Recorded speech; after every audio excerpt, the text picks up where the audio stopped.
Kaya tayo nawawalan kasi may darating. May mawawala talaga para magkaroon ng lugar sa mas mahahalagang bagay. Blessing in disguise yan. Huwag kang maging attached sa bagay. Natural lang mawalan. Loss creates room for growth. Bibigyan ka niyan ng daan para sa mga bagay na mas makakabuti para sa iyo. Magtiwala ka lang.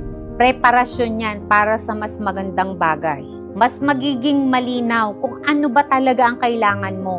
Nililinis nito lahat ng distractions at binibigyan ka ng malaking space para sa mas magandang oportunidad.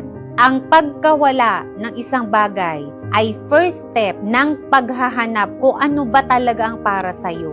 Create space for new and better things to come. When we declutter, we don't just clear our space. We clear our minds, refocus our priorities, and create room for what truly matters. It's not just letting go of the old.